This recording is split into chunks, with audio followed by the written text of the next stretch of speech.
এটা হচ্ছে অক্সের স্ক্যাপুলা। কিভাবে বুঝবো এটা অক্সের স্ক্যাপুলা?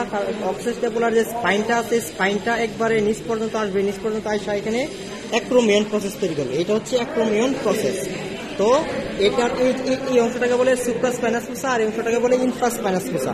সুপ্রাস্পাইনাস ফোসাটা সবসময় ছোট থাকে আর এবং সামনে থাকে, আর ইনফ্রাস্পাইনাস ফোসাটা সবসময় পিছনের দিকে থাকবে এবং বড় থাকবে। আর এটার পিছনে যে অংশটা থাকবে এটা হচ্ছে সাবস্ক্যাপুলার ফোসা। অক্সের ক্ষেত্রে এই সাবস্ক্যাপুলার ফোসাটা হচ্ছে শ্যালো থাকবে, মানে হর্সের যে সাবস্ক্যাপুলার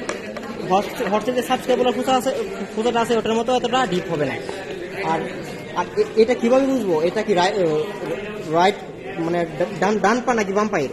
এটা বুঝবো সেটা হচ্ছে যে সাবস্ক্যাপুলার যে সুপ্রাস্পাইনাস ফোসাটা আছে সেটা হচ্ছে সামনের দিকে থাকবে। তো আমরা যদি এদিকে মাথা এনিমেলের হেডটা চিন্তা করি তাহলে এটা ডান পায়ের দিকে থাকবে, তাহলে এটা বুঝবো। এটাও এইভাবে বুঝবো, মানে তো এভাবে বুঝবো। আর নিচের দিকে আমরা আসলে এখানে যে ক্যাভিটি পাবো এটা হচ্ছে গ্লেনোড ক্যাভিটি বলা হয়, আর এটাকে বলা হয় আর এই অংশটাকে বলা হয় কোরাকয়েড প্রসেস। তো এইটুকুই হচ্ছে অক্স এবং হর্সের স্ক্যাপুলা।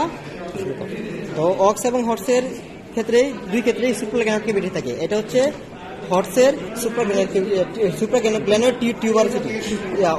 হর্সের সুপ্রাগ্ল্যানোড টিউবারসিটিটা একটু ওয়েল ডেভেলপ থাকে, আর অক্সের সুপ্রাগ্ল্যানোড যে টিউবারসিটি আছে এটা এতটা ওয়েল ডেভেলপ থাকে না, রুডিমেন্টারি বা এই টাইপের কিছু একটা থাকে। তো এটা হচ্ছে অক্স এবং হর্সের স্ক্যাপুলার মূল পার্থক্যগুলো। তো দুই ক্ষেত্রে উপরের দিকে কি থাকবে, উপরের সার্ফেস কি থাকবে, স্ক্যাপুলার কার্টিলেজ থাকবে। তো এখানে স্ক্যাপুলার কার্টিলেজগুলো দেওয়া নাই।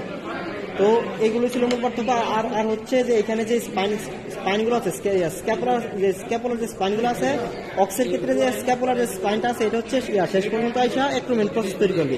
আর হর্সের যে স্ক্যাপুলার যে স্পাইনটা আছে এটা হর্সের স্ক্যাপুলার স্পাইনের উপরে টিউবারসিটি অফ স্পাইন থাকবে, আর নিচ পর্যন্ত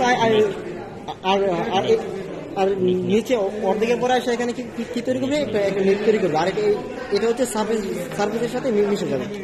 তো এটুকু ছিল অর্থ এবং হর্সের স্ক্যাপুলার যে পার্থক্য।